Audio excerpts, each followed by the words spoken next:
In this video, I'm going to show you how I made this wooden crate.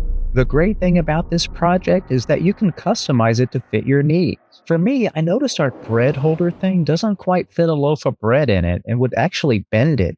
So like any good woodworker, I decided it was a great excuse to bring out the tools. I'm marking 16 inches on this piece of cherry wood. This is how long the crate will be so that it can comfortably fit some bread. It will be 13 inches wide and about 6 inches tall. I'll be using my crosscut sled to make the initial cuts.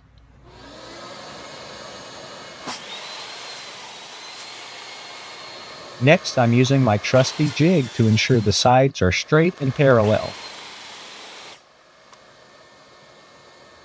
Setting my table saw at 1/2 inch so I can rip off what will become the sides and bottom of the crate.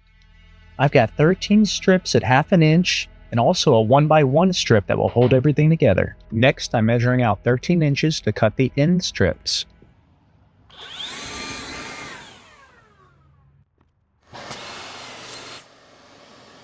Here you can see all my strips laid out.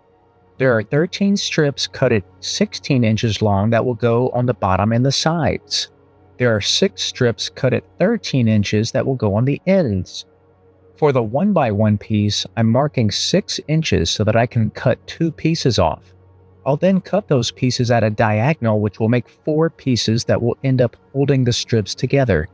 You'll see what I'm talking about very soon.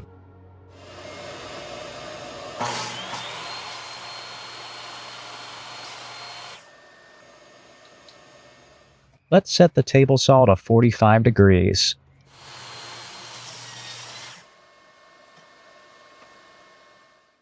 Now we've got everything cut to size. Sanding's not everyone's favorite part, but you gotta do it.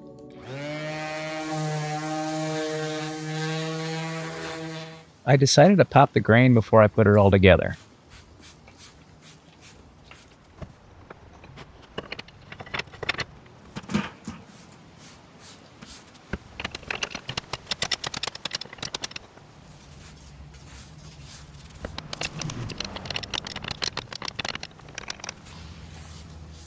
Time to start constructing this crate.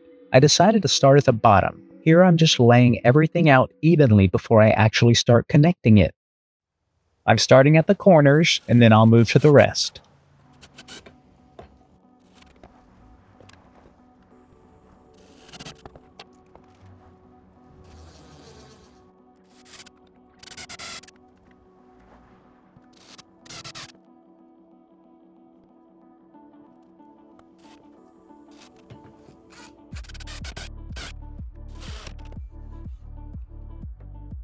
Now that I have the bottom all connected, it's time to start putting the sides together.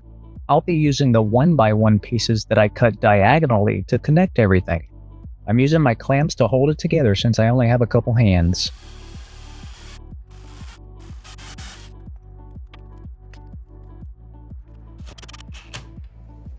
Here I'm using the base to help with the measurements. I'm going to flip the side and then use it to screw on the strip that will run across the top of the side. This method actually worked out really nice. After I screwed it together and flipped it, it was a perfect friction fit. With the long sides up, I wanted to at least connect the top strip on each short side. I struggled here to figure out a way to use the clamps to position it so that it was easy to screw on.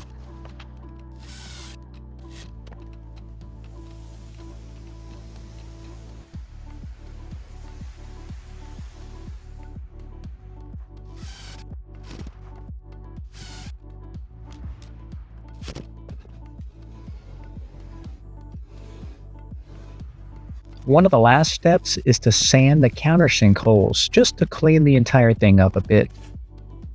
I decided to finish this crate with shellac.